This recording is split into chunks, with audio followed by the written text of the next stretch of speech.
ছেলে মেয়েগুলোকে মা পড়াতে হবে। রোজা রাখবেন, আমি আপনাদের বলে যাচ্ছি, পয়সা নাই, রোজা রাখবেন। কি বলছি মা, বুঝতে পেরেছেন?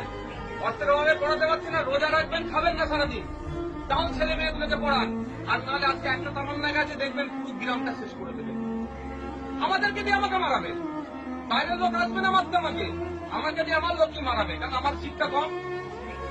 আমার ছেলের হাতে লাঠি তুলে দিলে সহজ হবে। আমার দাদুরা দেখুন, আপনাদের গ্রামে দেখুন, খারাপ লাগবে, দাদুরা দেখুন কারো নেতা হয়ে লাঠিয়ালগিরি করেছে, এখন বাপেরা লাঠিয়ালগিরি করছে, তারপরে ছেলেগুলোকে আবার দেখুন এরকম বোম বাঁধার বাহিনী বানাবে, তার ছেলেকে বানাবে।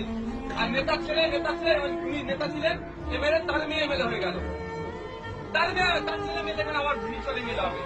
আপনার ছেলেগুলো কোথায় জেলে যাবে, নাহলে রাতে অন্ধকারে মশার কামড়ে খেয়ে কবরস্থানে লুকোতে যাবে, এর বাইরে কিছু আর হবে না। তাই অনুরোধ মায়েদের বলছি, রোজা রাখবেন, একবেলা খাবেন না, ছেলে মেয়েগুলোকে পড়ান, তাহলে সমাজ পরিবর্তন হবে, তাহলে মাথা তুলে বাঁচতে পারবেন, নাহলে কুকুর বিড়ালের মতো জীবনযাপন হবে।